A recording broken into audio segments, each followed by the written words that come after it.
infrastruktur teknologi informasi dan komunikasi yang lebih canggih. Salah satu langkah konkret dalam hal ini adalah pemetaan jaringan komputer yang saat ini sedang kami lakukan. Melalui upaya ini, kami memetakan jaringan komputer pada 380 titik layanan di seluruh wilayah Kabupaten Gunung Kidul. Simak video ini akan saya jelaskan dalam 3 hal. Bagian pertama, akan saya jelaskan mengapa pemetaan jaringan komputer itu penting. Bagian kedua, akan kita ketahui langkah-langkah pemetaan. Dan yang terakhir, akan saya sampaikan manfaat yang diperoleh melalui pemetaan.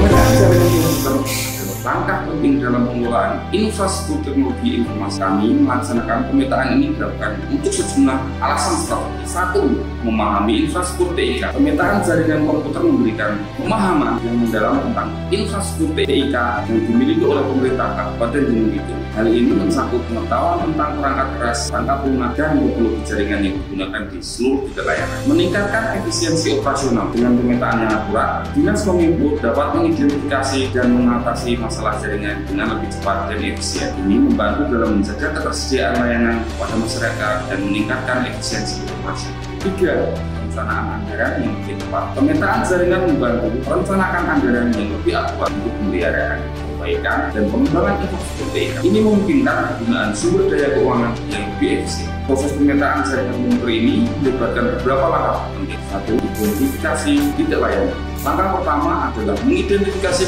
380 titik layanan yang akan dimasukkan di dalam pemetaan. Titik layanan ini mencakup kantor, perangkat desa, sekolah, puskesmas, dan berbagai entitas layanan publik lainnya. 2. Pemetaan fisik dan logis. Pemetaan dilakukan secara fisik dan logis. Fisik mencakup dokumentasi perangkat keras, infrastruktur fisik seperti kabel dan perangkat jaringan. Logis mencakup dokumentasi konfigurasi jaringan, alamat IP, dan layanan yang ketiga.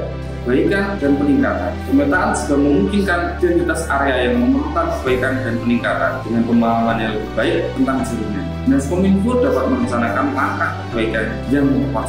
4. Dokumentasi dan pelaporan. Hasil pemetaan didokumentasikan secara rinci dan dibuat dalam bentuk laporan dan peta jaringan. Dokumentasi ini menjadi referensi penting untuk pengelolaan jaringan pada seluruh titik layanan. Melalui pemetaan jaringan komputer yang komprehensif akan memberikan 2 manfaat pokok, yaitu pertama, meningkatkan efisiensi operasional. Hal ini dapat tercapai karena masalah jaringan dapat diatasi lebih cepat dan ketersediaan layanan dapat ditindak. 2. Perencanaan yang lebih tepat. Dengan pemetaan jaringan ini, maka anggaran dapat direncanakan dengan lebih baik untuk pemeliharaan dan pengembangan infrastruktur TIK. Pemetaan jaringan komputer adalah langkah penting dalam bentuk transformasi digital dan memberikan layanan yang lebih baik kepada masyarakat. Dengan pemahaman yang lebih baik tentang kondisi dan peta jaringan, maka akan lebih siap untuk menghadapi tantangan teknologi informasi yang semakin kompleks dan penting dalam era digital. Salam.